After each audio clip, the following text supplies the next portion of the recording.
Good afternoon, everyone. This is Deborah Kibbe with the Georgia Health Policy Center. It's 1:29. We'll wait one more minute before we get started on the Georgia State Physical Activity Nutrition, or GSPAN project, early care and education discussion. Thank you for joining us today.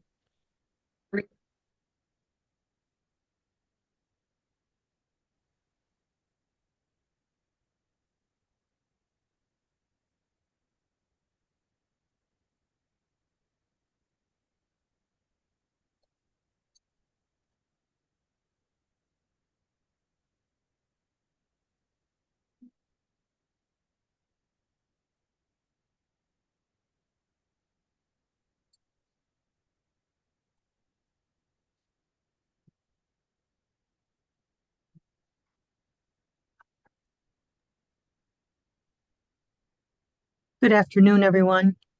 It's 1:30, so we're going to get started. This is Deborah Kibbe with the Georgia Health Policy Center at Georgia State University. Welcome today to our discussion around the Georgia State Physical Activity Nutrition, or GSPAN project, funded by the CDC.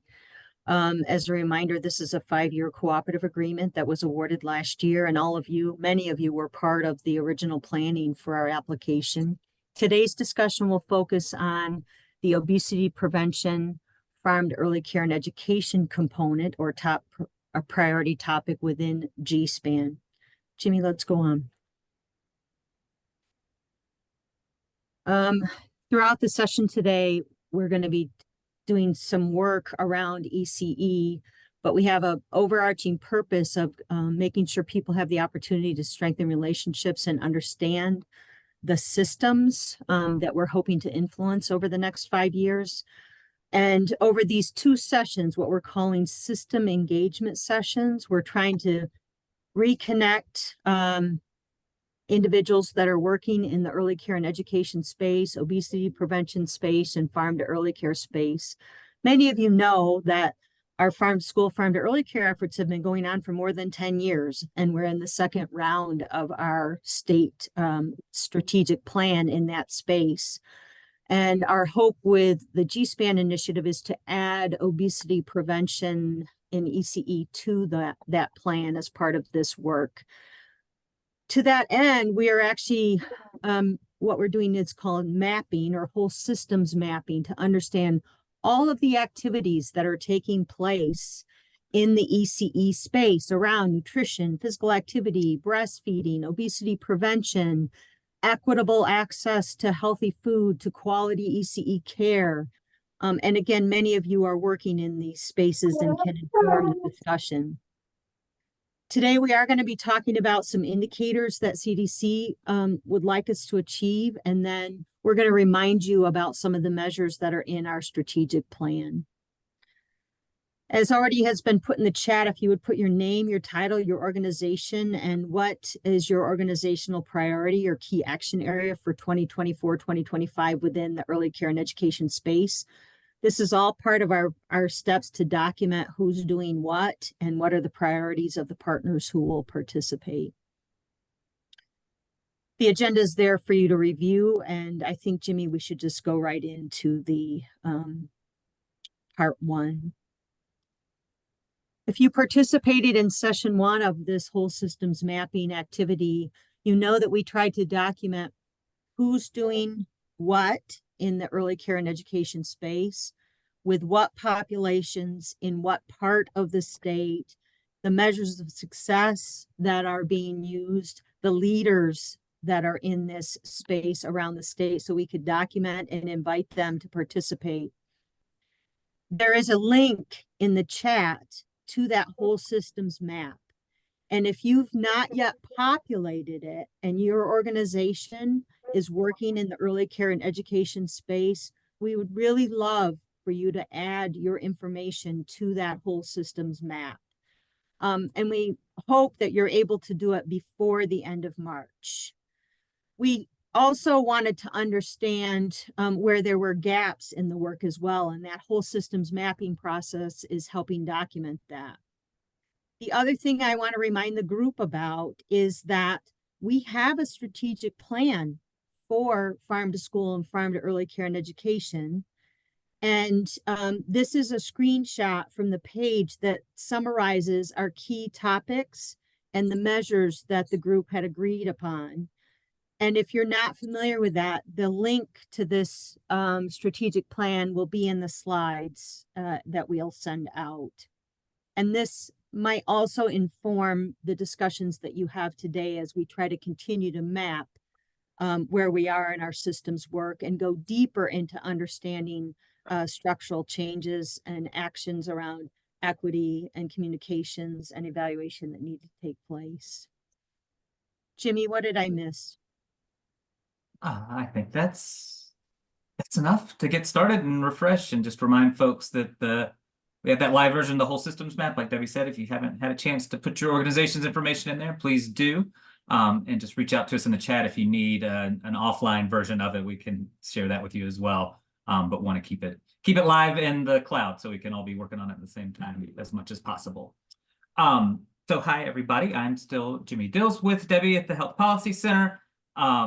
And I am the main facilitator for some of these systems mapping activities and exercises. I'll also be managing the physical activity component of our SPAN award.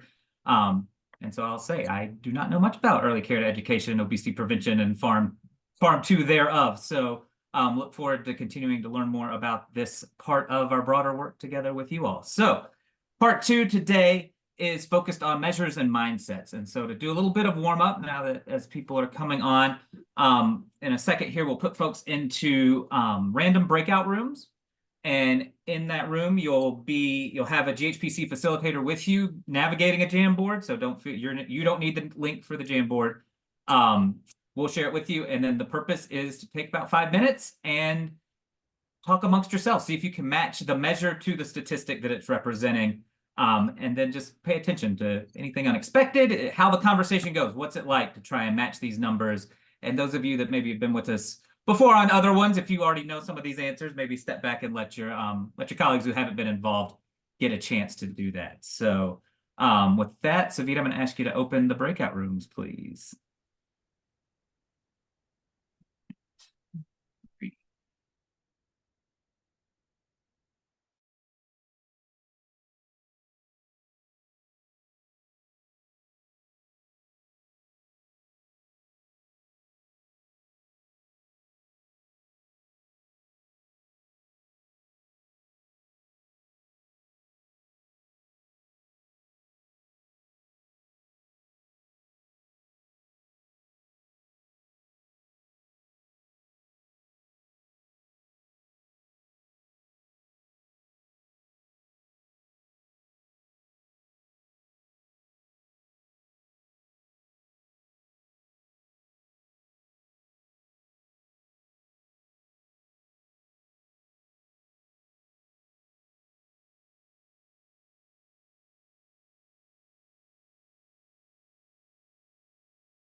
Welcome back, everyone. Amy, how are you? I am doing well. How are you doing, Debbie? All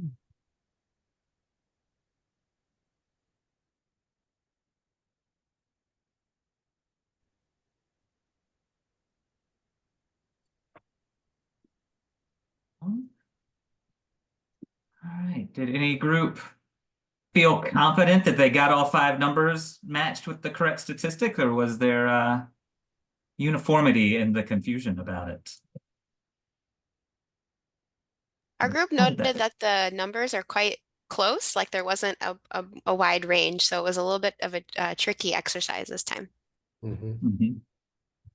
Yeah, so we were sharing in ours too, that the first one of these we did was with breastfeeding, and the numbers we happened to have in the proposal for that gave us some single digits, some triple digits, some double digits.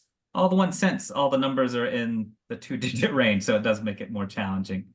But we had, and our group, I don't know, anybody from the group 4 want to share what we were just talking about, the meaning of these metrics? Are some good, some bad?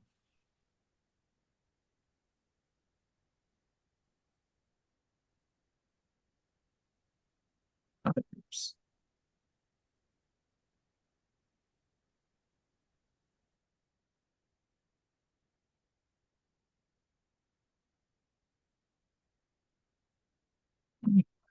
Anyone want to share your experience playing with these numbers?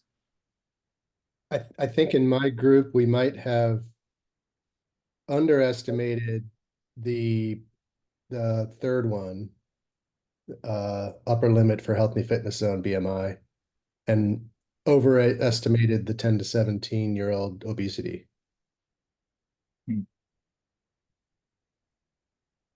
Debbie, do you want to share? Because we kind of got stuck at the last minute and realized, Sure. oh, that BMI for age, that actually is a negative one, because that means the BMI is higher than you would like it to be in the healthy fitness zone. Yeah. And then we also had a discussion about children 10 to 17 experiencing obesity versus having obesity. You want to talk about either of those 2 points for a second? So in the 18%, I'll start with the second from the last bullet. The words used right now, obesity is considered a diagnosis, as many of you know. And so the words that we use do matter. I put experience obesity there because this is not self-reported. It's actually measured data. The 18% represents measured data through the fitness assessment process. If you looked at the self-reported data from CDC, this number is actually 15.4% right now. So I want everyone to know that the self-reported data is likely underestimating the actual prevalence of obesity in the state of Georgia. So children are experiencing obesity. They've actually been measured and have been denoted to have a BMI for age percentile that exceeds the 95th percentile. In terms of the third bullet, the students in BMI for age percentiles that exceed the upper limit. The upper limit meaning 85th and 95th together. So in the Georgia fitness assessment, what's called FitnessGram, that data again is measured, and we call it body composition for the purposes of assessing. And then children are categorized based on age and gender into specific categories. So about 35% of students in Georgia are outside of the healthy fitness zone for BMI for age percentile. A bit confusing. The other thing, yeah, go ahead, Ken. I think another thing is when we're trying to remember hearing some of these numbers, is a lot of times it's reported overweight and obesity, not just obesity by itself. So sometimes it's hard conceptually to think of just obesity. Mm-hmm. So in our case, and if I look at the measured data, that 18% reflects those that are above the 95th percentile on body composition assessment for the state of Georgia. Yeah, I think I'll stop there. I would just say that on the first bullet, everybody, if we actually took over, to Ken's point, if we took overweight and obesity among children assessed in WIC, we're right under the 30% mark. About a third of 2 to 4 year olds are carrying extra weight that would exceed the recommended level for their age and gender. Yeah.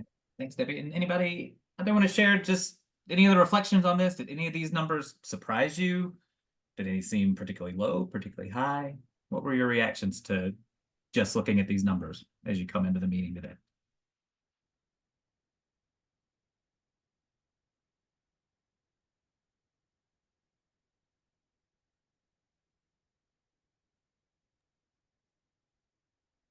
Our group all acknowledge that these numbers are exceptionally close together, not much of a difference between 13 and 18 and 20%. So it was a bit of a trick to even try to decipher who would be with which percentage. We weren't trying to trick you, I promise, Cindy. It was more Yeah. about an information sharing Such an- opportunity. to Just say- such minimal differences in some of the numbers that Yep. it would be hard to just kind of know that. For sure. Yeah. I think it was also a good grounding for a conversation like this to make sure that we all had sort of clarity on what the state of food access, obesity, health look like for this population of people. These are not statistics that I look up, on a regular basis. So it was definitely some guessing, but it's good to have the reveal on what the actual numbers are. Yeah, thank you guys for sharing. And I think that kind of, we're not trying to trick you. And if we had more time to do this, we'd have definitely tried to pick more dispersed numbers. But I think that's also telling that for good or bad, these numbers are pretty similar as you move across different age groups, from the youngest to the school age to the adults. It's all not the best. And it's not one from this, it doesn't appear that one age group is doing much worse or much better than the other age group. So there's some meaning behind those being such similar percentages, I think, in the instance here. I'm gonna keep us moving. Gotta get my buttons back. There we go. So those were the measures, and we've talked about measures and mindsets, and you'll hear us use this phrase, surfacing mindsets. And my thing stopped when I moved the cursor. So these are my mindsets that I bring into this work. I trust in systems thinking. I believe in scientific evidence, and I value equitable solutions. And I know that we can do this together and have that collaborative mindset to do this work. And that I could just share those with you and we could move on. And we'll often ask folks for their mindset, and we'll be asking you in a little bit to think about your own mindset around this work. What brings you here? What keeps you here? Really grounding yourself, as we just did, grounding yourself in these statistics and these numbers is one thing, but we also want to use this as a space to authentically share who we are and why we're here. What do these numbers mean to us? And that's about our mindsets that are the lowest level of the systems iceberg that we'll get into in a little bit here. But you saw that in part one, we teed up the iceberg as, events are the tip of the iceberg. But when you get under the surface, there's these different levels of the system that you describe. And the mindset is really the undergirding part of that whole system. Or what are the mindsets of us, the people working in these systems? What are the mindsets of the people out in the world that we're trying to get to behave differently within the system? What are some of the mindsets out there that need to maybe shift to get there? And so it's really critical to think about your mindset and what you're doing here. So what I'm going to do over the next few minutes here, I'm going to share a personal story about how I arrived at these 4 mindsets specifically for this work. And sort of what it means to me. Then we'll pause and let Debbie and maybe Monica, if you have it at top of mind, kind of sharing a little bit about what are their mindsets as well, not the full story of them, but sharing their mindsets. So my story starts with some of those statistics. We keep the 54 of the 159 Georgia counties have an obesity rate over 40%. Clayton County is one of those counties. That's where I'm from. That's where my mom's family is from. We've got deep roots in the county. So we're definitely some of the people reflected in those statistics. We have chronic disease. We both have obesity. So we are part of those numbers. And so they're meaningful to me. And I see those and I think about my mom. And my mom and I have a very special, close relationship that, I mean, of course, everyone should have a close relationship with their mother. Ours became a special relationship more so because we lost my dad to gun violence before my first birthday. And so it was always just me and her. Of course, we had plenty of family supports, but it was really me and her as a dyad going through life. And some of the things that she opted to do with some of the benefits we received from that, some of the Social Security, those types of things, was that event happened in the system of our lives.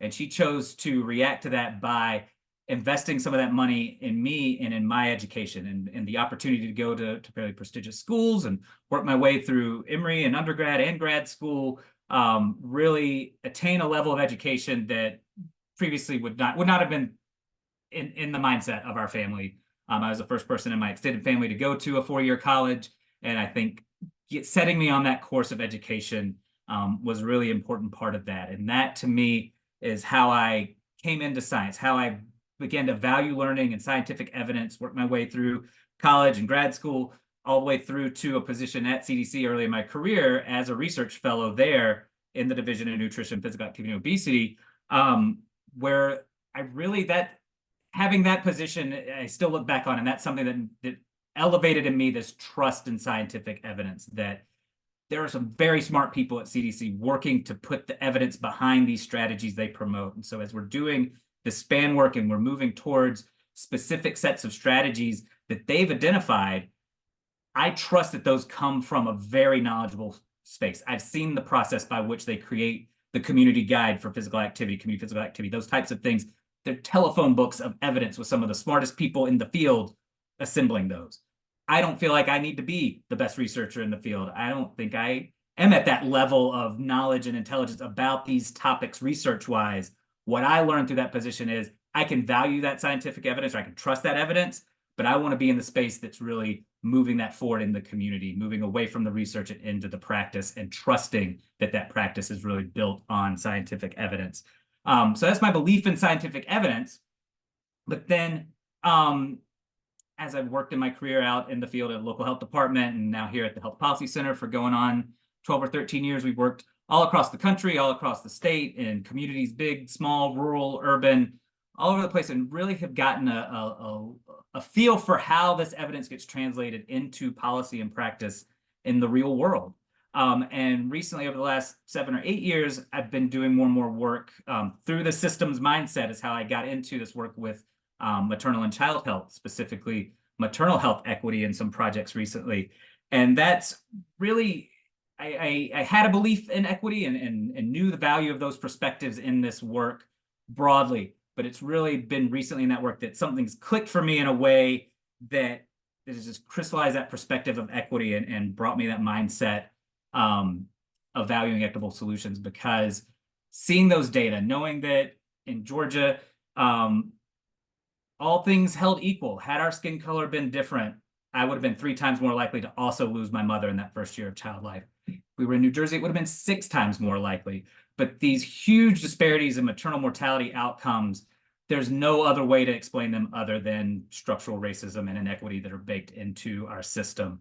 And that terrifies me, not just for what I could have lost, what my life would have looked like differently had that been the condition, but knowing that 40 plus years later, that's still the case. If anything, it might be worse now. So that's something that's going on in our communities right now. And people are subject to these terrible events through no fault of their own, other than our system is not supporting them to be as healthy as they can be. And so that's what really has instilled in me this value of equitable solutions. So I trust in scientific evidence, but I also value the equitable perspectives, or the equitable solutions that bring in other perspectives that may not be reflected in those data, or may not have been a part of creating those data systems, but knowing that there are perspectives out there that need to be included in some of these solutions if we're really going to drive towards improved population health. We've got to start, or we've got to continue the journey of centering equity in that work. And that's a big part of what we're doing with the SPAN Award here. So that's how I got to valuing equitable solutions. And then, whoops, I gave away my thing here. So it circles back to my mom and I, and this picture here of the iceberg. This was a chance we had, kind of another once in a lifetime event, but much more on a positive side this way. Several years ago, we got to go on a tour of Australia and New Zealand and do all kinds of neat things there. And this is one of the cool things we got to do in New Zealand at Aoraki National Park. This is the Tasman Glacier. And it's a glacier pool at the bottom of that. And one of the day trips was to go out and ride a boat around and look at all these icebergs. And of course, I'd already been doing this work at that point, so I see icebergs. I'm already thinking about systems. So this was in a very earnest and geeky way, clicking for me in real life as this was happening. We were on this trip, and knowing that our lives together, how far we had gotten to even be there on the other side of the world together, having this experience, was really powerful. And then the day of getting out here to this pond or to this glacial lake was an ordeal in and of itself. There was some miscommunication about how long the walk was. My mom is fairly mobility limited. And so she was, very concerned about the amount of space, amount she'd have to walk from the parking lot where the bus dropped us off to the dock where we got on the boat. And I kept encouraging her. And so it really was this thing that we were doing together as part of this trip we were doing together, this day of activities that I was really trying to push her, because I knew it was going to be special. It was going to be something worth seeing. And then once we got out there, it really turned out to be something special, because as we got into the boats, she barely made it there, but she was there. We were ready to go. Started out on the journey with the other 3 or 4 boats that were there. And all of a sudden they came on the walkie-talkies, the tour guides, like, get over to sector 4 as quick as you can, quick as you can. We got one. So all the boats went over to one spot at once. And it was because one of these icebergs had just flipped over. The way they melt and the way the weight's distributed, sometimes they will spontaneously flip over. And we get to see the underside of one of these icebergs. And it's this beautiful tiled pattern that you don't get to see, because that's usually what is under the surface. And I think it's a matter of minutes before the what's surfaced above gets crystallized and becomes the white that you usually see. So to me, I was already thinking, oh my gosh, we're getting to see the structure of this iceberg. This is like our system stuff. This really was a once in a lifetime opportunity to be there at the right time when this natural event was happening. And then we got to see this and reach out and touch it. And I'm not going to bore you with the full slideshow of pictures, but there's one in here where you can see sort of the scale of that, reaching out and touching it, and just to see that. And I think to tie that back to what we're doing here, that's really what's happening with the SPAN Awards, the REACH, and the HOP Awards, the CDC investment in Georgia right now for obesity prevention, physical activity, nutrition. All the work that we're doing together is creating this opportunity, this window of opportunity for us to really get under the surface of the challenges we're normally seeing, those measures we heard about. Those are the events. Those are some of the key things we know are happening out there, but we're working in these systems to adjust and move the structure of these systems, hopefully, towards getting more helpful events. And so I really see this as our time to do it together. My mom and I got here together. We got to see this together. And then I think for this group, for the broader SPAN group, we're in this together. This is where that mindset comes from. Now's the time. Now's the time to work together to really try to start doing things in a different way to improve the systems, to improve the outcomes that we're concerned about. And so that, again, I'll go back to this one. So that's how I have trust in systems thinking. That's been a part of my career and a part of my thinking as I've moved through it. Belief in scientific evidence. I got set on a trajectory very early to get into some of that science and research space, and came to my own understanding of how valuable that can be for moving policy and practice. But I also recognize and value equitable solutions that bring in more voices than just the academic research or the journal articles, but it's really about community experience. What are people living? What are they going through in their daily lives? That's the equitable solutions piece. And then we have this opportunity, and I know we can do this together. I know that bringing the minds in this meeting together, the meeting in April, bringing even more folks together. Our team is a diverse team of perspectives on these issues. Now's the time for us to do it together. And so that's how I surface those 4 mindsets.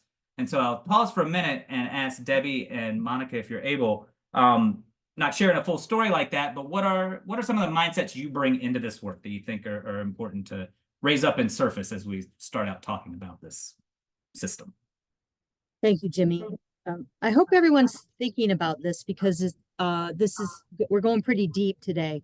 But the mindset that I bring to this is, for many years, I've been using a slide and updating that shows that in the 0 to 2 age range, the disparities in weight and healthy weight already exist in Asian versus white versus Black versus Hispanic children. So the disparities start very early, and they're sustained into adulthood. So the work that we're doing here in the ECE space is critical.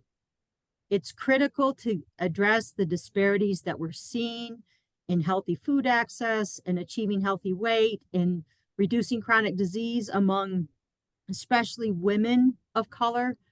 So I'm passionate about this work in obesity prevention because the disparities start at age 0.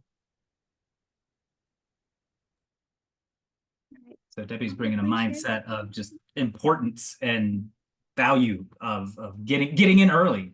This is the start of life. This is how we move along the life course to improve health. Monica, I know you might be getting put on the spot. Did you have a mindset you bring into this work you'd like to share real quick? Yeah, I kind of enter into it considering that, especially just looking at those statistics. So this age group, they are the future school age kids and the future teens and the future adults and the future parents, right? And so as we look at those statistics, really when we can get to the kids when they're young is really only one of the most effective ways to bring down some of those statistics that we were talking about early today.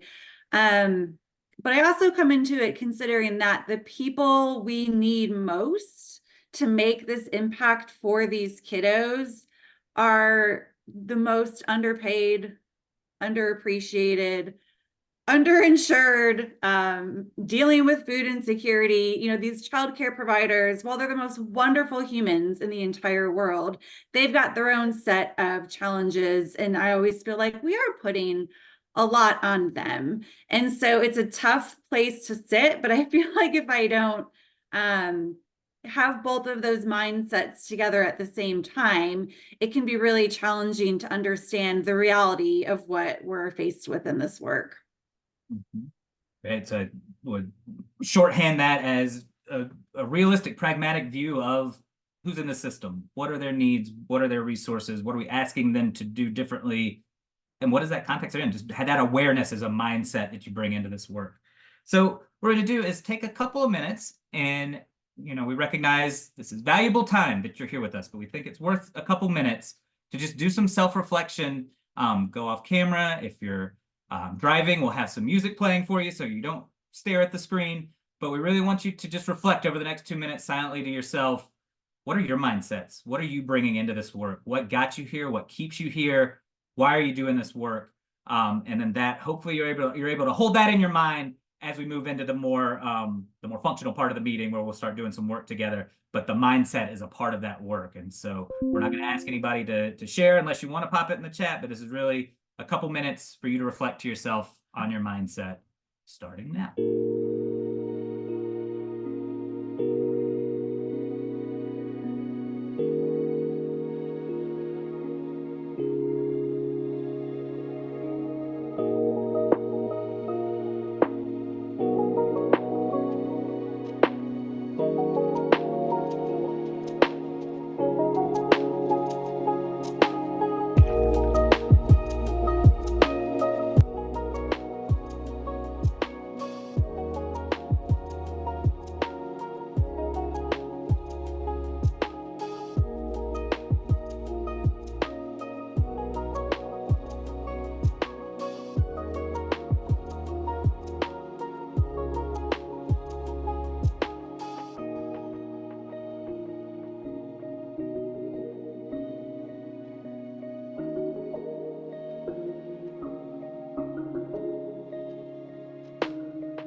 Right.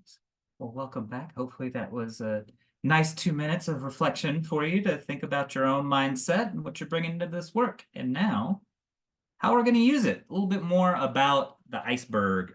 So iceberg is a pretty common systems thinking tool to navigate complexity of some of the issues that we're grappling with, and we're identifying problems, events, things that are happening that we're reacting to. But the iceberg is a way to start organizing all these different pieces into these strata of events, behaviors, structures, and mindsets, and knowing that our work is really trying to focus in on that structural layer of the system. So I'm going to walk through each of these, or actually, first I'll say, we're going to have a obesity prevention farm to early care example here in a minute.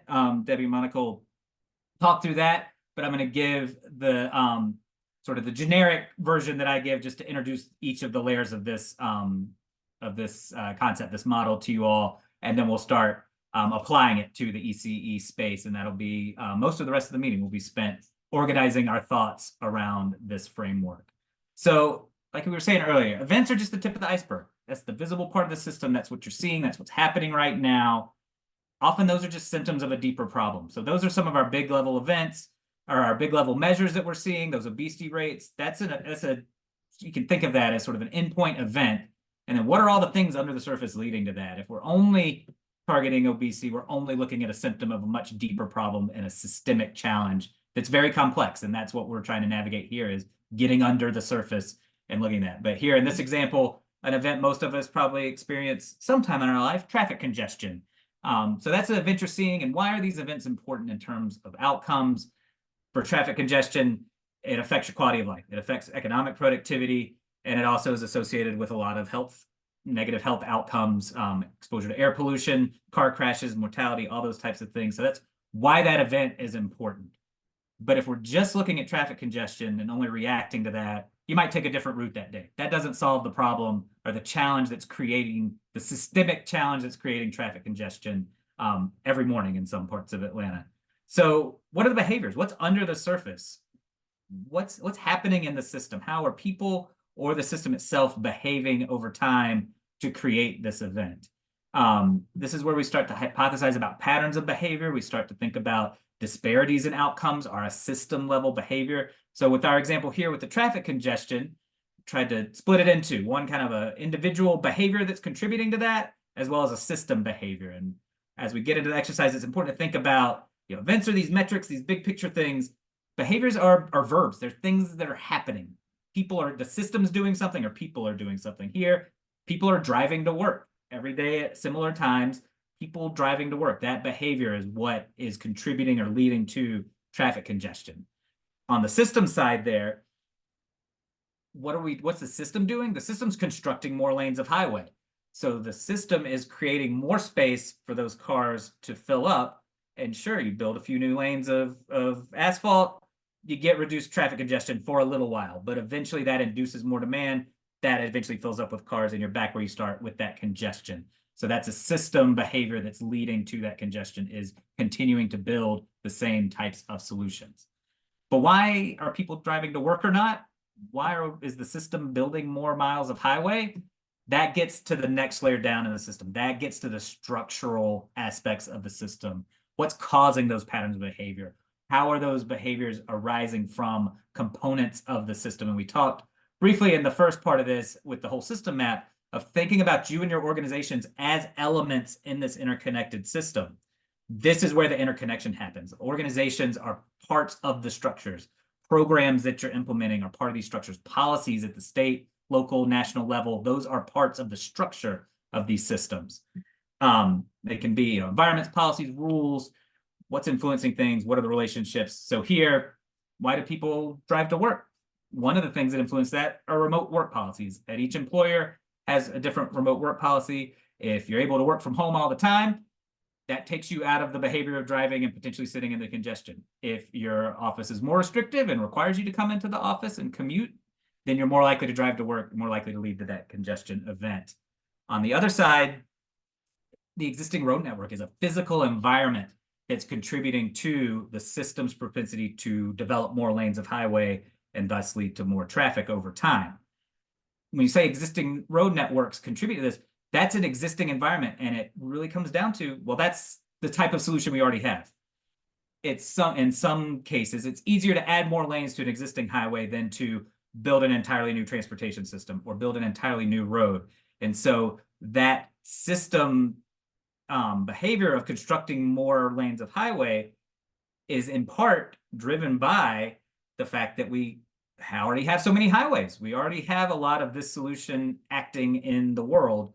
So we're just going to continue to add to that solution because that's the pathway of least resistance. That's the easiest thing to do for the system as it stands now, is to design more lanes of highway on top of this existing environment that we have that is car dependent. And so, well, why do we do that? Why are we building more lanes of road? Why would some offices have different remote work policies? That then gets down to this lowest level of the iceberg in this frame as the mindset. Why are those happening? What are the assumptions, values, beliefs? In my introduction surfacing mindset, I was trying to key up those terms of trust, I know, I value, I believe in. Those are key words. When you find yourself talking about parts of our system and using those types of words, there's a good chance you're talking about some of the mindsets level. Don't want to go too far down the road of like shifting mindsets and how we work with that. But if you're thinking about a belief out there in the system, that's likely a mindset that's driving the ability to create some of these structures that are creating the space for these behaviors to happen that then ultimately show up in the events that we're measuring and seeing. So here, on the personal side, the mindset might be an employer just thinks remote work is less productive.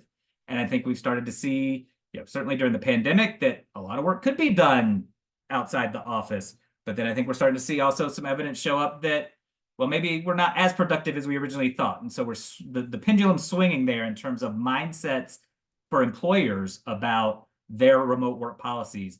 And do they continue to think it's less productive, as productive, maybe more productive in some sense? So that mindset, their belief about remote work is going to set the context for the remote work policies that they would create as a structure in the system.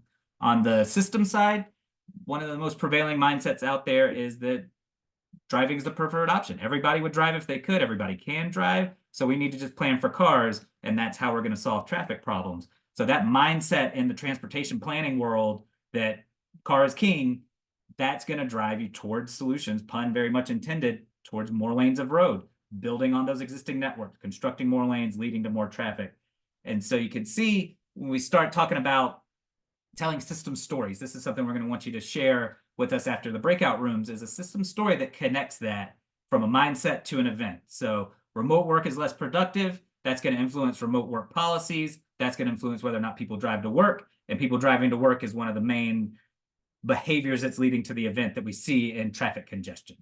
We'll switch this out with ECE events and behaviors here in a second. But this is the story we want you to be able to tell, is how are we reacting to an event that we're seeing? How do we anticipate the behaviors that the system or individuals are engaging in that lead to that event?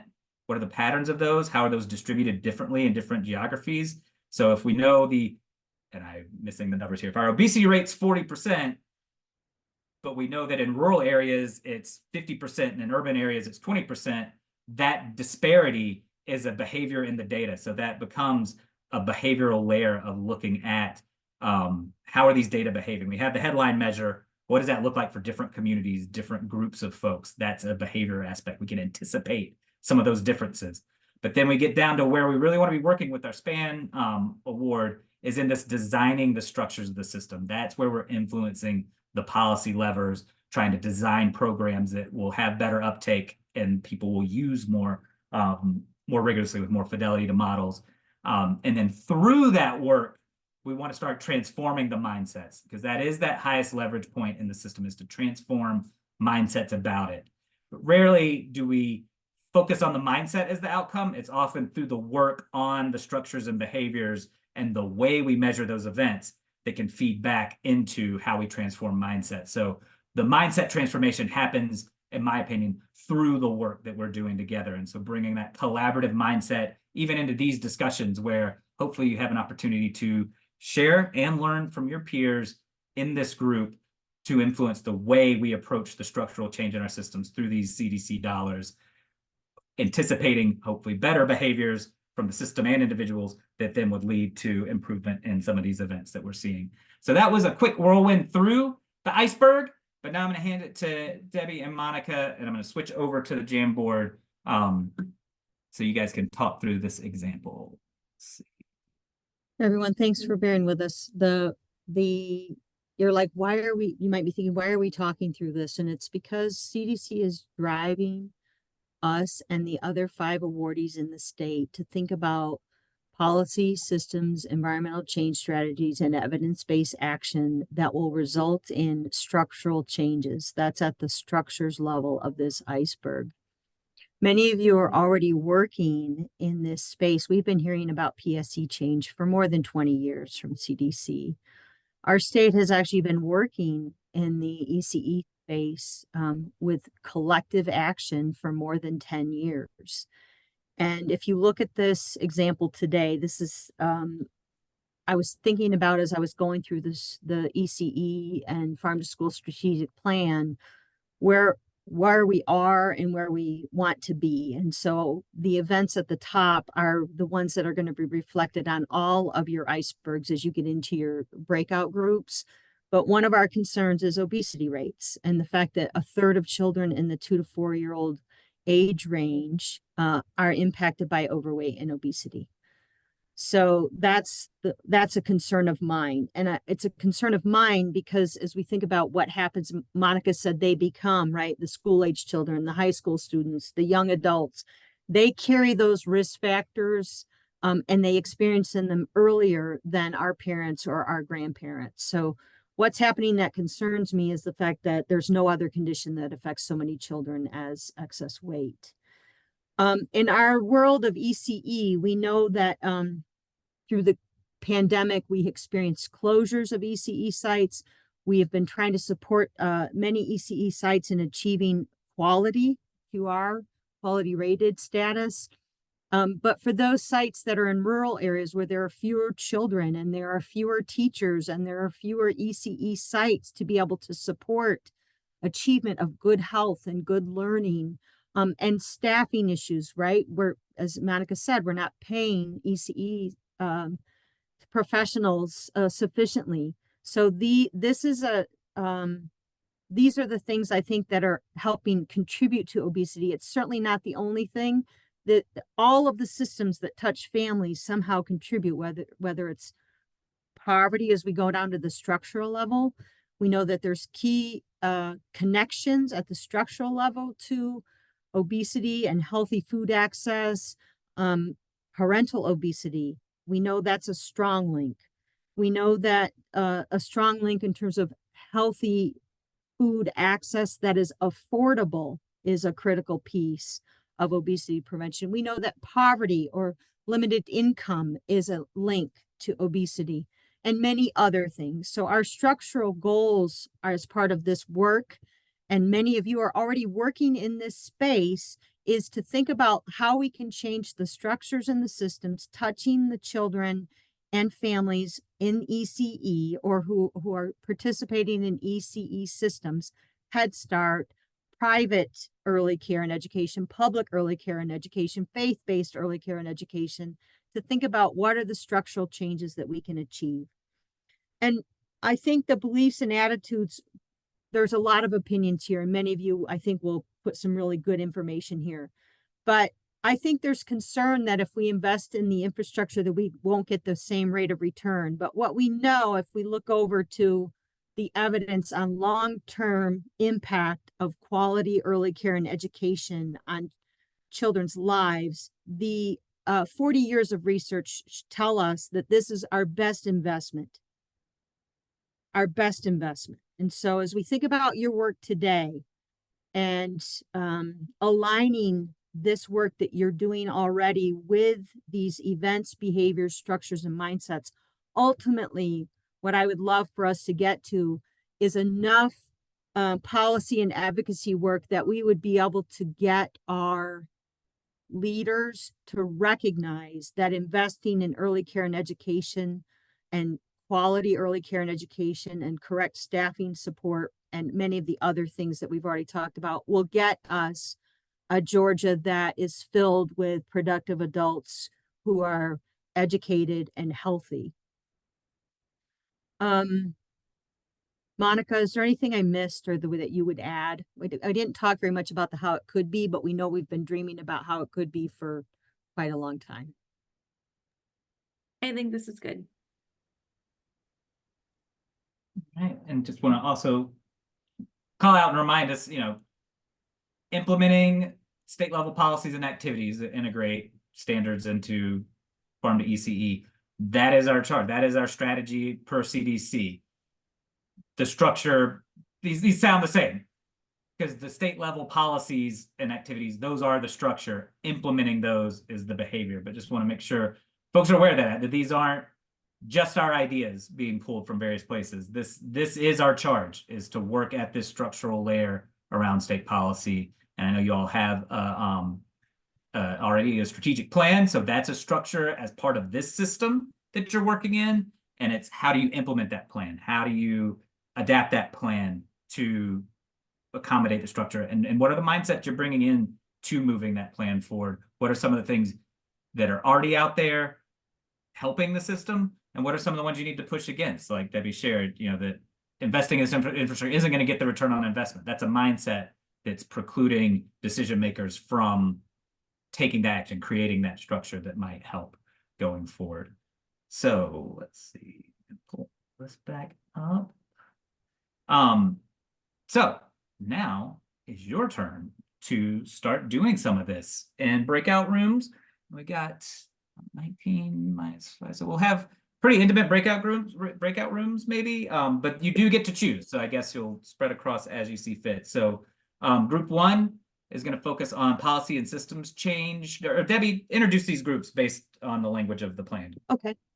Thank you, everyone. Just as a reminder, the policy and systems change, equity, local procurement and healthy food access, and professional development resources and tools are the key priority topics in the Georgia Farm to School, Georgia Farm to Early Care and Education Strategic Plan. As a reminder, our goal is to add obesity prevention to our strategic plan and make sure that we think about the measures that we have already included in this structure. The one area that's missing is mindset. Member engagement is missing from this discussion today. And that's because we've been talking about that on an ongoing basis, and we'll continue to talk about that at our meetings. So the 4 today merge the priority topics within our strategic plan, and the one that's missing is membership engagement. And so for this exercise, we're going to take 20 minutes in breakout rooms, and you get to self-select into one of those groups to sort of guide the conversation. And we'll be creating an iceberg. If valuable to look back to the whole systems map, we can. But we want to start populating that with your own ideas from your experience, and then identify someone to report out when we come back to the full room and share one part of that system story. We don't expect you to share the whole iceberg, but kind of as we're modeling, just share kind of one set of connections from event to mindset, or mindset to event, whichever way makes sense for you to share it. And if you have time in your group, be thinking about what are the metrics behind some of these things. There's ways to measure change at each level of the iceberg. So we want that to be in your mind as you have the conversation as well. And each room will have a GHPC facilitator in it. Any questions on process before we open up breakout rooms and go into group discussions?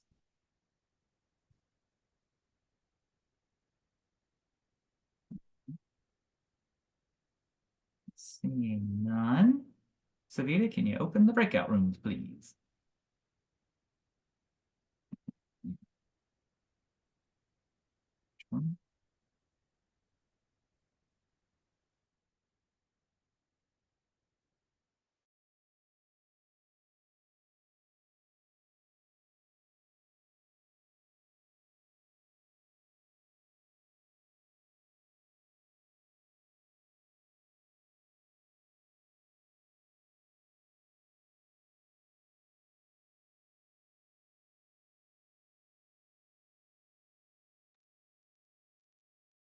This our group?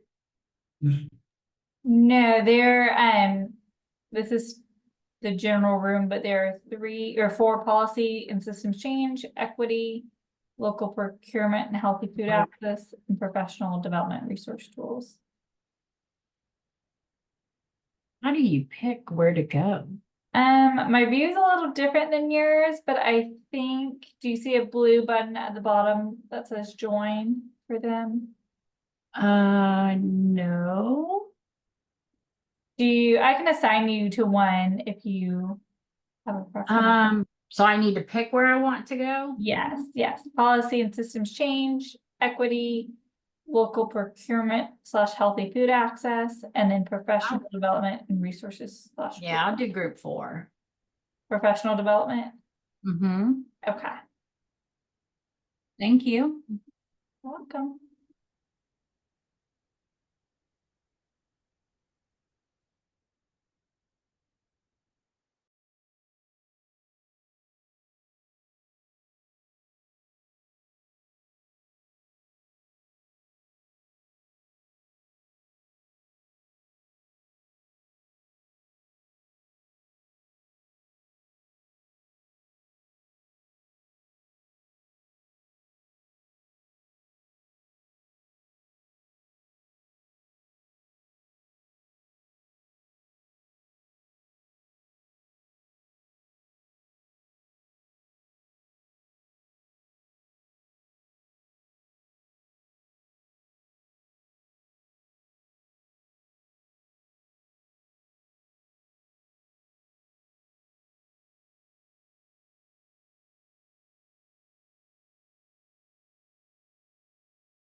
Back, everybody. Hope you had fruitful conversations and learned something, and hopefully applied the iceberg to good effect to really start thinking about what are the layers that we're talking about. And I continue to want to just reiterate that sometimes it can seem kind of simplistic, but that's part of it. And as this feeds into what Ken will share in a little bit as we get to our more formal logic models and how we're evaluating the program, that's where you have to start identifying sort of each of those steps and how do you measure it. And so we were having conversation in group one about the licensing requirements and quality improvement and some of these policy things, but then getting to, well, then what happens? Well, and then you have the policy, but then you implement the policy, or you have new licensure standards, then you have training on those, then you have implementation of best practices, all that before you ever get to the how to make a child or encourage a child to eat more healthfully in one of these settings.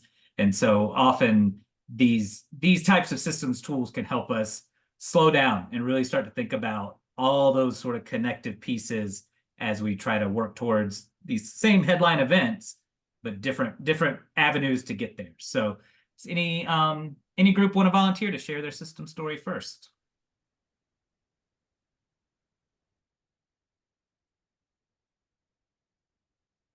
All right, well, group one, Monica. They What do do we want have? us to go first since it's up. You Yeah. need to feel like I you're didn't hear doing any some work already. So I kind of need to start at the structures piece, which I know is wonky because I'm going to go down and then back up again. But the biggest structures we focused on are the licensing standards. So the things that the licensed homes and centers need to do. We talked about the quality rating and improvement system, which is called Quality Rated in Georgia, which are those things that go above and beyond what those licensing standards are. And the third big structure that kind of impacts this work that we discussed are the Child and Adult Care Food Program, which within Georgia is housed in a different state agency than school lunch, which makes us a little different from other states. And that shows itself a little more when we get to like the farm to ECE stuff. So I'm not going to really get into that. One thing to note that we had conversation about is that DECAL, the state agency that sets those standards, they can't just like say tomorrow, this is what we're doing. They actually have to go through the legislative process, which is why it's not as easy as you would think that it is to make a change to licensing. They do have more control over what's in the quality rating and improvement system on their end. And then as far as beliefs and attitudes, a little bit too, that it is, you know, you've got parent beliefs in there too, and the fact that ECE is essentially a business, right? Not a public school at the end of the day. And so some of those parent attitudes certainly inform what happens at all these different layers. When you go up through structures back up to behaviors, we talked about the need to translate the standards and policies through training, not only of childcare providers, but the licensing consultants that are going to check on the standards, the quality rated trainers and technical assistance providers that are going out to help with that system. And then really, you know, the providers being able to take that information through training and TA and translate it into a positive mealtime environment, impacting those kids' eating patterns, also like appropriate physical activity, adequate quantity and quality, which is then what's going to affect the events up at the top. Was that okay? Is that enough? We did. Yeah, that was great.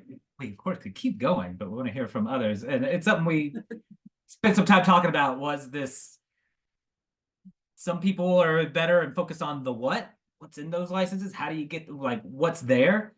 And then there's different levels of how in here. How do you work with DECAL and the legislature to advocate to get policies passed? That's one level of how that related, but very separate from how does this actually unfold in the ECE setting to provide children with these opportunities, with these choices, ultimately, hopefully to make more of the healthy choices. And all those things have to accrue and stack up to ultimately get to seeing any kind of change in the overweight obesity numbers for a specific age group. And so working, that's where we started to really stratify kind of, there could be 5 or 6 more layers in that behavioral layer alone about, we know the what, how do we actually get that implemented in space and time?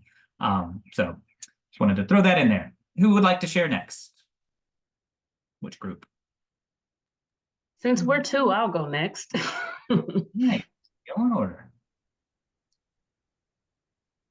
So our group focused on equity, and it's hard to read, but it's a lot of lack that's sort of on those pages, from a lack of investment, a lack of access to transportation, food, quality rated childcare, et cetera, et cetera.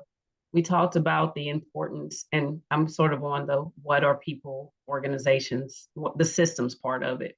We talked about the focus, ensuring that there's a focus on culturally significant foods and not just sort of throwing the baby out with the bathwater when we're talking about access to healthy food. Like most of our communities of color, their historic foodways are actually very healthy. It might just be the preparation thereof that might need to be the focus. And we also talked a lot about, I can't actually see that one. Yes, if school systems are adhering to the standard of 90 minutes of contact hour in PE and early education, and conversely, like how that might translate in the pre-K space. Like, or is there an opportunity to put some teeth or some bite in QR standards related to physical activity and access to food? That next line is, we talked a lot about sort of what's underneath those things. First and foremost, we did not expand Medicaid, especially in our communities in the rural parts of the state. That impacts everything from the availability of medical services to if you are able to pay for those services if you did have them. We talked about the expense of running an urgent care site, from staffing to mortgage, et cetera. And then we also talked about, for a lot of people who are eligible for federal supports for food access, medical care, et cetera, it's time consuming and sometimes confusing for what you're eligible for and how you access those supports. So underneath that, we said was the belief that you can support children without supporting the families and the communities that they come from. That never works. It doesn't work. Kids are a part of an ecosystem, and you have to treat like the whole ecosystem. But in our state, our tendency is to focus on kids because their families are somehow not deserving, but they are. The way that the tax base sort of influences where the funding goes, maybe there's opportunity to apply an equity lens to that. Like, we have these dollars, we put more dollars where there are more need. Sort of this idea that early learning in some people's minds, and this is families as well as, people who make policy decisions, that early care is just a place that you take your kids when you need someone to babysit, and not an opportunity for a rich and robust environment for learning, for food, for growth. So, did you guys talk? That was great. I love this mindset of, well, like the children are valuable, but the families aren't. We don't want to. Something's already wrong with the family, so we're just going to focus on the kid. That leads me to think, well, then someone with that mindset, what's the cutoff? 2-year-old, 3-year-old, 4-year-old? Once you're a 6-year-old, you're part of the family and you're no longer worthy of compassion and care and these resources. I think that's a really interesting space to explore as you try to unpack how does that mindset need to shift towards recognizing the value of ECE as part of the whole family health ecosystem. And I think that's a really powerful mindset to bring. I'm curious, like, if you guys talked any at the top part of, you got lack of investment. How do these things actually translate to any of these events? Did you go that far as to, if you have culturally important, acceptable food items? Well, it's how sort does of, that?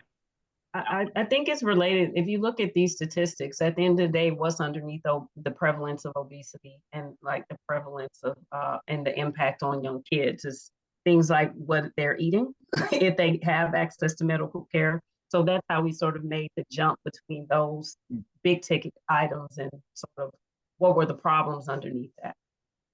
Yeah, good. Thank you. And I want to say, to reiterate something we've heard from CDC as we move into talking about the logic models, is that we're not necessarily responsible for tracking our impact on these big event outcomes, these obesity rates, the high end stuff, the going back to that trusting in scientific evidence, they know the strategies for better policies for ECE. Evidence shows those lead to better, healthier behaviors by families and children. So we don't necessarily have to prove all those links. If we get to more culturally responsive standards or food items, that's as far as we and SPAN need to go in terms of measuring everything. But I think for this conceptual exercise, it's worth thinking about, what are those last few steps in the world that actually make that availability turn into positive health behaviors and ultimately those metrics. So just sort of teeing that up. Does group 3 want to go next or group 4? Group 3 can go. Great. What do you got? I think we have food access, right? Yes. Okay. So, in terms of the behaviors, we talked about organizations not partnering with the local farmers and growers. We're talking about the early child care sites. And sometimes they may be forced to purchase from larger vendors, such as like a Cisco or US Foods. And then I can't see. Oh, in terms of structure, we talked about transportation. So even if there was options for local produce, sometimes there's not a way to get the produce from a farmer into the community. So transportation has been a barrier. And if we're talking about larger school systems, such as the K through 12, then there's the federal procurement process that has to be considered, and that may scare away some of the smaller vendors and sites from wanting to partner with the larger school systems. For mindsets, one of the things we discussed was like a lot of the school systems and organizations do the same thing out of habit and out of convenience.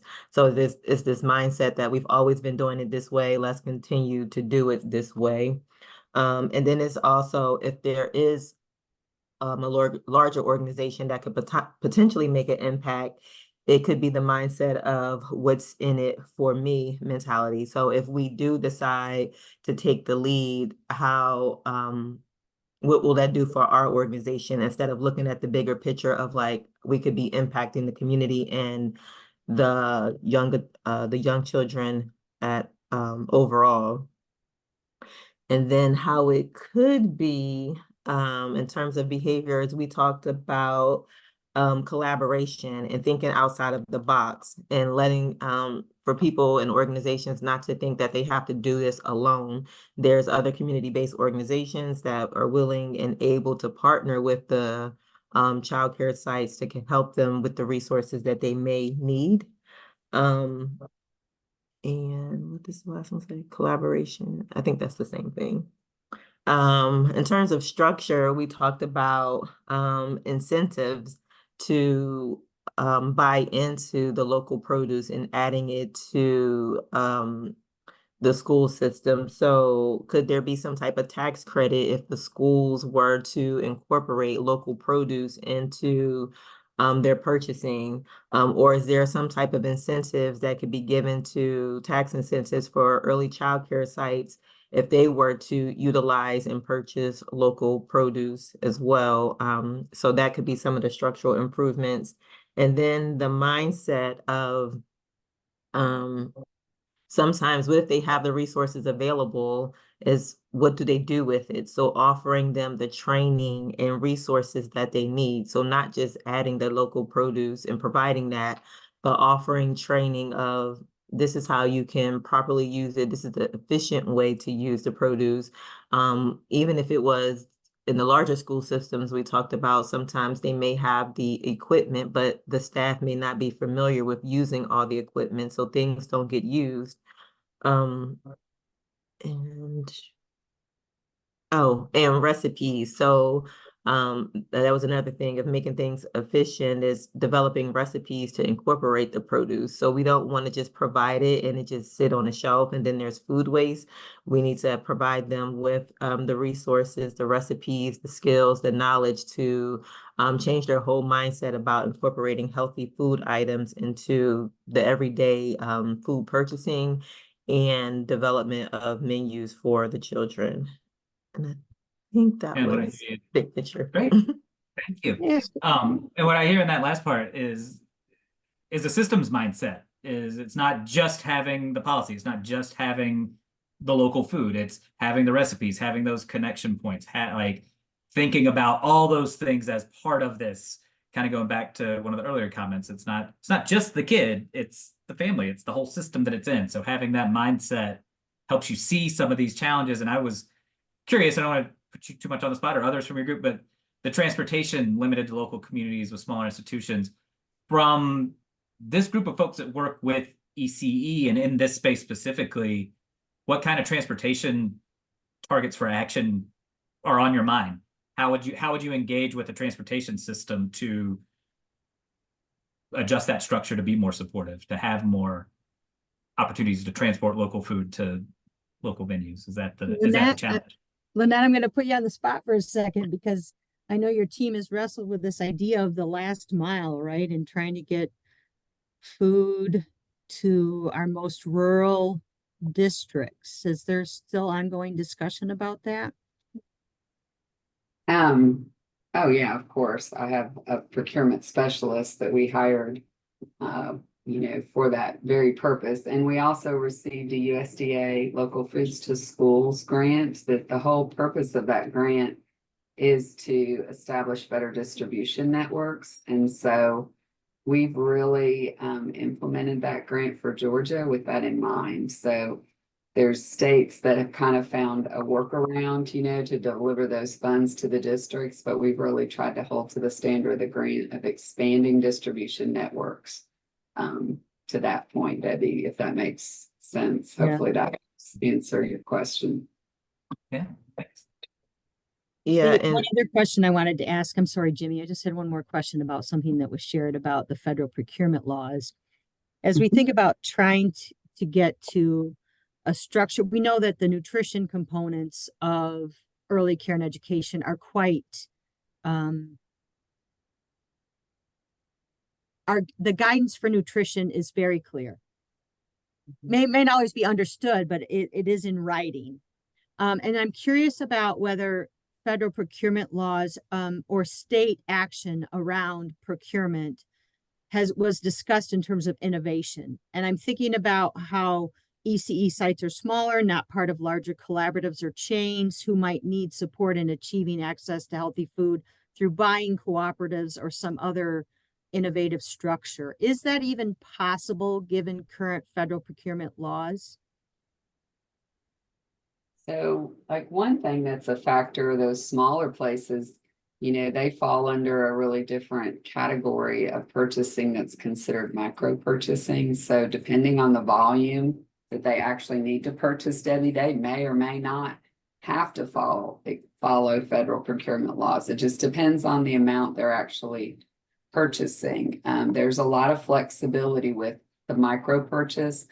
The challenge is a lot of people don't really understand what that means. So, and we've even had some partner organizations recently that have kind of misspoken to even our SFAs about what that means. And assuming that each of the individual purchases from that group falls under that micro purchase threshold, they can just repetitively do that. And that's not actually true. So like it's the total dollars for that federal fiscal year that's looked at. So it's complicated, but it's also not exactly. I mean, that's a lot of what our team is working on for K-12, is breaking that down and making it more understandable and helping to facilitate some of that. Because there is some flexibility within those parameters. You've got to know what you're doing. So as we think about, Monica, the work in the obesity prevention ECE space, exploring the federal guidelines, the purchasing requirements, And I know many of you on this call today are experienced in ECE and nutrition in terms of buying. Thinking about how we can support that is a pretty critical step forward for us as a state. I'll just say, as someone who provides transportation services, it would be very helpful to understand some of the complexities on like the procurement side. Like, I'm sure we don't understand everything that a school or an ECE is considering as they're trying to think through purchasing and like where we could be helpful or not. So that's why we're part of these discussions, because I'm just trying to learn. But it would be, I think, helpful to all providers if we could get a better sense of how we could come together or what we could put in place. Are there ways we could partner with some of these institutions that would be, yeah, like just being able to service small institutions is one thing, but that's hard for us too as a business. Yeah. So how can we Mhm. come together collaboratively, Collaboratively. collaboratively, there we go. Yeah. And think through a solution that would work for both sides. Like, can we So come up question- with co-ops or something that like drop locations and, Mhm. you know, That is exactly what our work plan, our third meeting will be focusing on, is sort of thinking at the work plan and thinking about what are these strategies, resources, ideas that need to sort of bubble up in order for us to achieve the PSE change that CDC wants to see. So I'm glad you said that. It will be part of our agenda for the next discussion around specific supports and services needed. And to maybe jump too far, that seems like a somewhat natural bridge to the last group that's focused on professional development resources. I'm hearing the need for a resource that explains procurement policies to people, or that explains some of these challenges. I might be off base there and just trying to stretch to get us into group 4, but group 4, you want to share part of your system? Oops, sorry, this is Margaret. I'll share on behalf of group 4. So we actually, I'll just, if it's okay, talk about the how it could be side. I think we had a lot of great energy in that space. And I'm going to just look at my screen so I can see it a little clearer. Okay, so we talked about a lot of behaviors that were could drive these positive outcomes and events. So we talked about something that I think we might be doing as part of GSPAN, doing some sort of landscape scan. So involving lots of different partners in understanding what are the factors going on in different regions of the state that are contributing both positively or perhaps negatively, to try and see like what's working, what's not, what can we enhance or what can we change. And then we also talked about having like a dashboard that folks could see that in real time. And then we also talked about parents as another piece in this puzzle, participating in training and supporting nutrition education within the centers. Someone mentioned mentorship. So using that data in terms of understanding what's maybe like highlighting an assets approach and what's working well in some regions, and then having leaders in that area mentor and support those in other areas with maybe lower performance. And then some of the structure supporting that, we talked about required training for providers that specifically talks about these links, even that like we're doing, talking about the systems connections to behaviors and then outcomes. Some sort of policy that might hold parents accountable in some way, in addition to providers.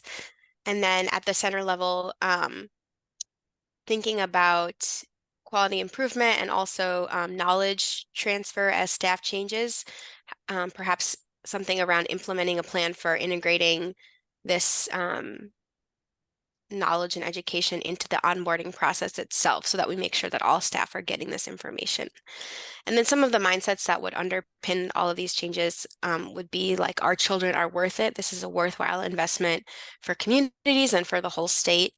And then also just that healthy choices should be easy choices for all people involved, that the center level, the providers and the parents and even the kids. Great, thank you, Margaret. And I think that that resonates with me as not an old timer, a medium timer in this world, is going back to that, making the healthy choice the easy choice. And I think that's such a, to me at least, such a clear mindset to have on this. If we really believe that and are trying to do that, that will change the way we structure our policies. That'll change the way we do our work. That'll ultimately change the outcomes, because as of now, the system is designed across all these different domains to make the least expensive choice the easiest choice, or make the most profitable choice the easy choice. Profitable for whom? We're not thinking about making that healthy choice the easy choice. If that's really a mindset we're trying to instill, I think that shifts the way we approach procurement, approach transportation of foodstuffs, approach growing of food, ultimately how to get it into these facilities. So appreciate that from group 4. Not just of the time. So Debbie, anything to wrap this up before we move on? No, but I am curious. We don't have time to talk about it, but I am curious for all of you who are parents, what your initial gut reaction was to the comment about a parental policy. Don't have to answer it today. Feel free to put it in the chat. Over to Ken to talk a little bit about what happens when we clean up these icebergs and tilt them on their sides and turn them into logic models. Ken? Sure. Hi, everyone. Let me try to share screen.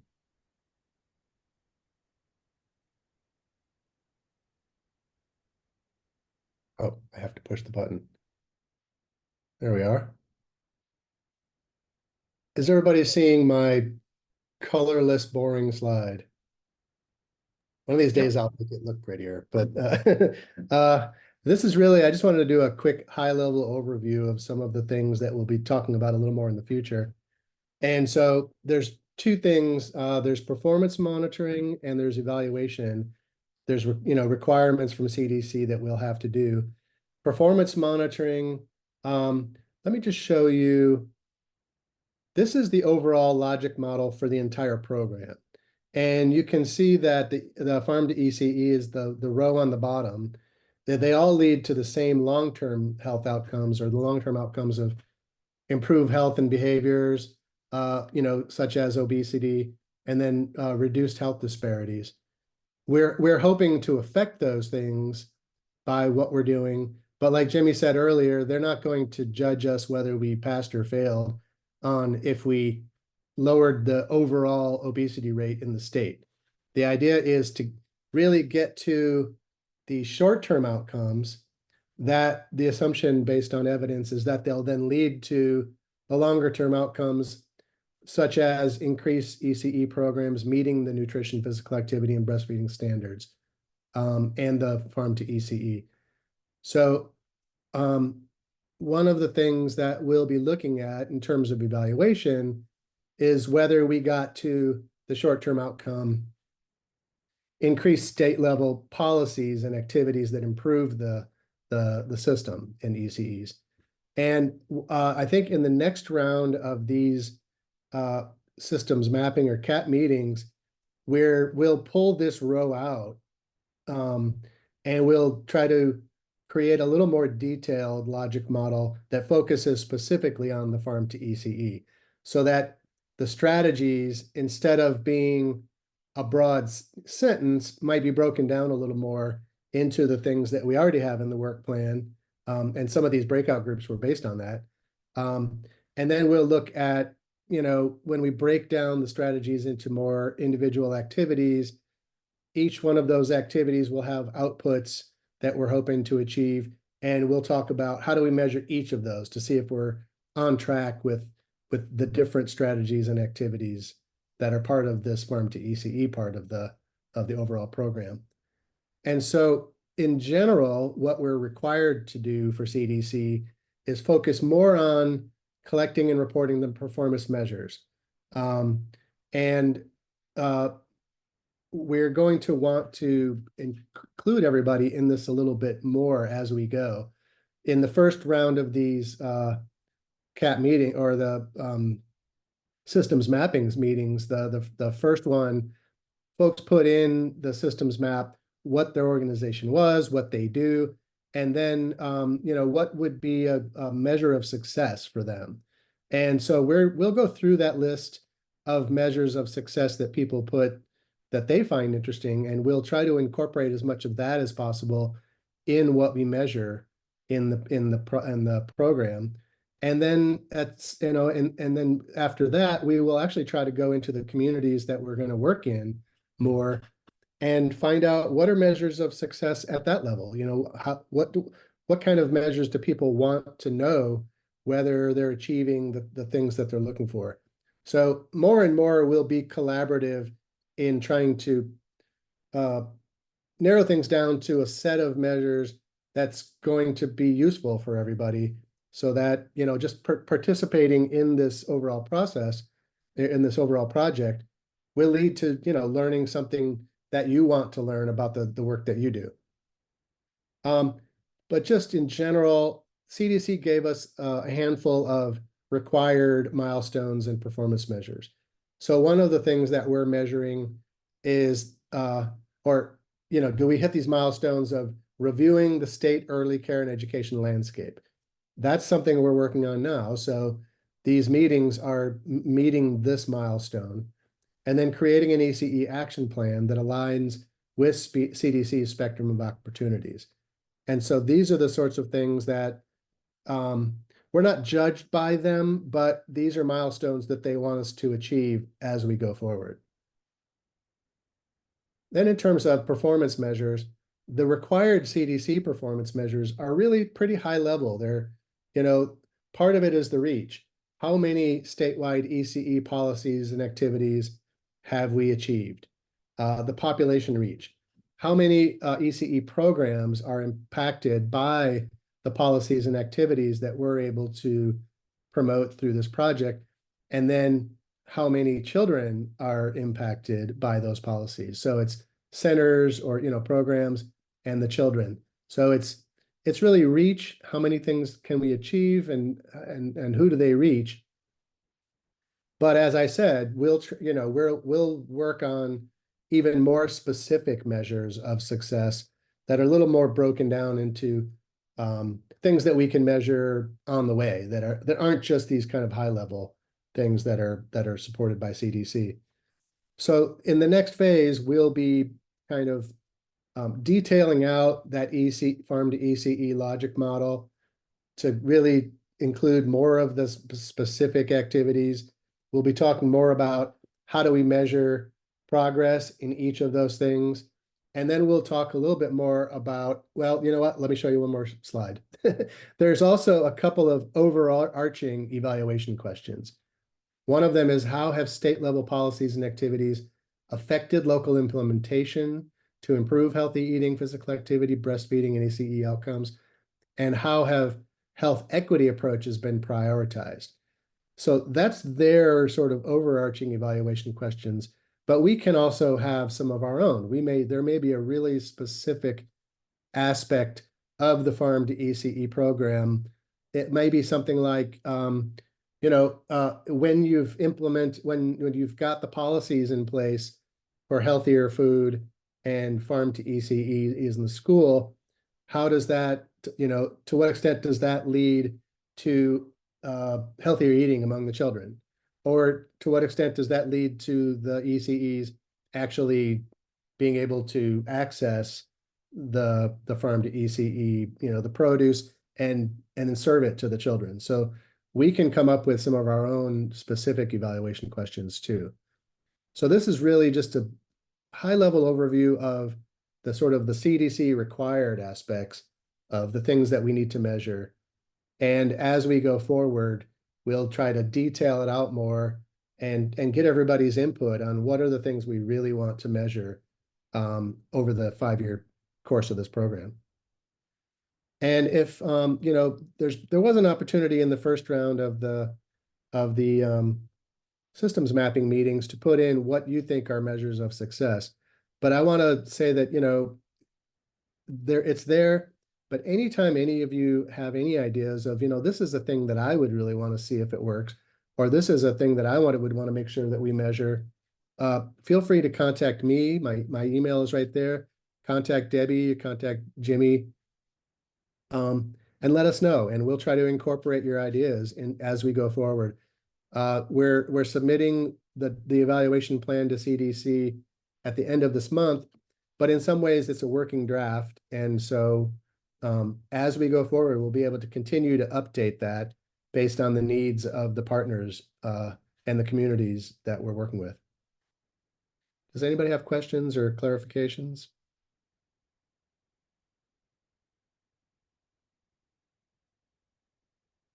So more to come, and you all get a chance to contribute to that and can hit on it at the end. At CDC, we've got to offer an initial evaluation strategy, but it's intended to evolve as we get out into communities, as we figure out some more of those details. What is that interconnected tissue between some of these things that we maybe aren't thinking about right now that would actually be a really good evaluation data point later on. So these discussions will be ongoing.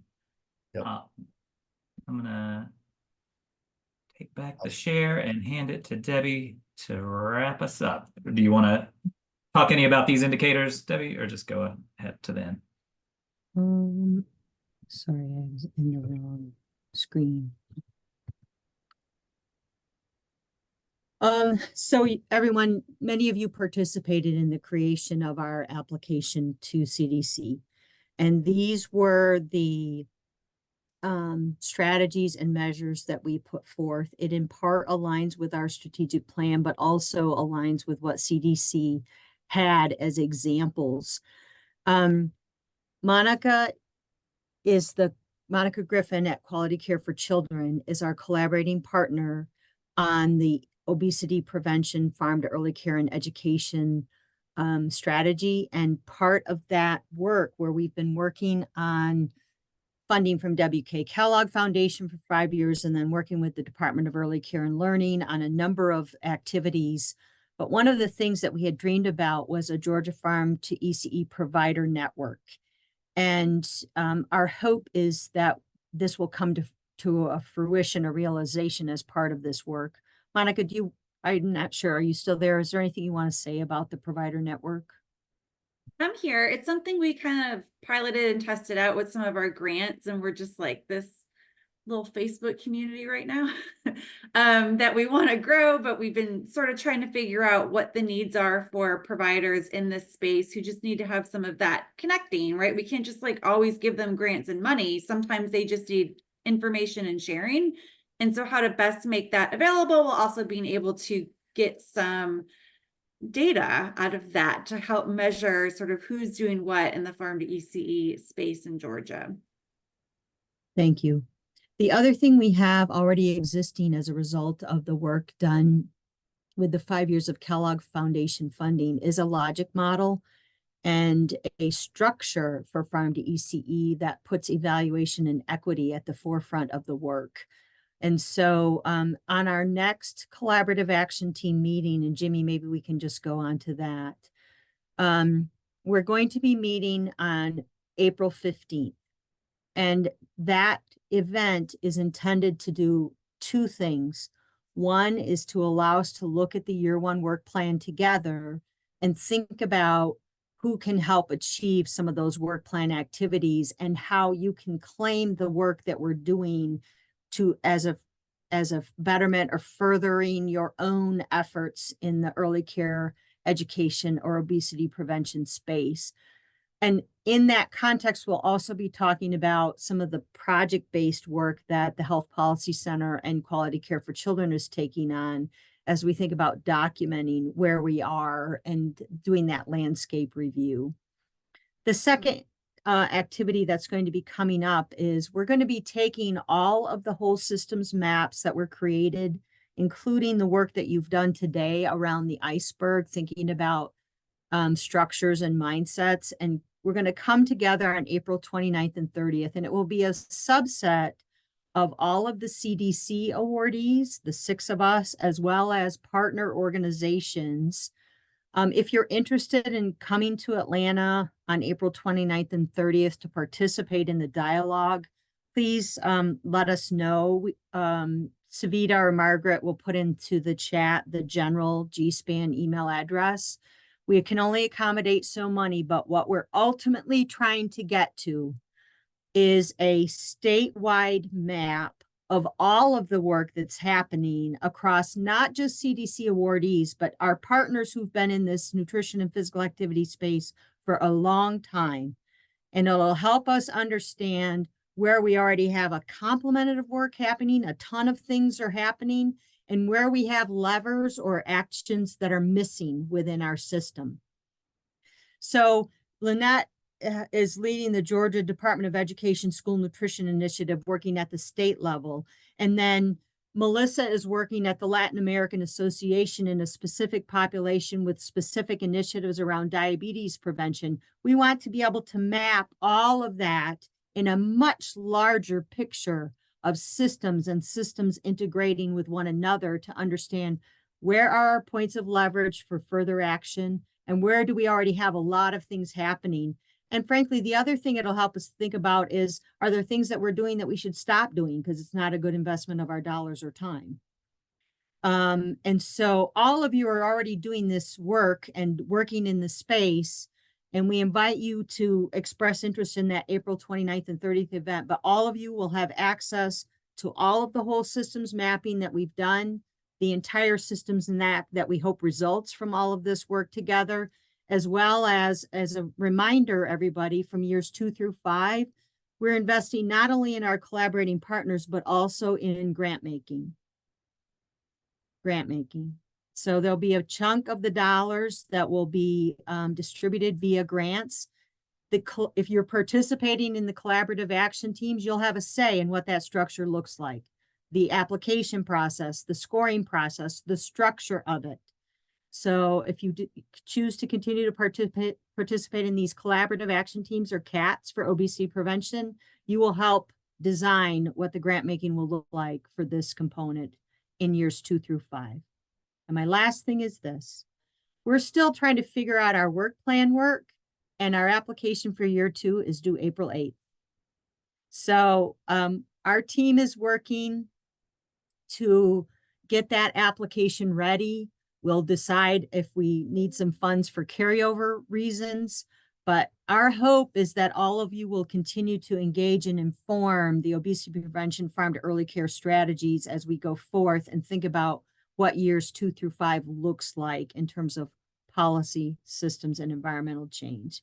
And Kashi's comment about this is what I need to know in order to make sure I'm doing what my organization's mission, but also helping support the systems change that we're trying to see. This is the kind of thing we're going to be documenting in the forthcoming collaborative action team meetings.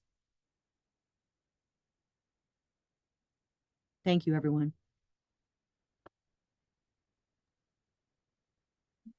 Thanks for your time, everybody. Hope you enjoy your week, and we look forward to working with you again at the next thing. Thank you. We appreciate it.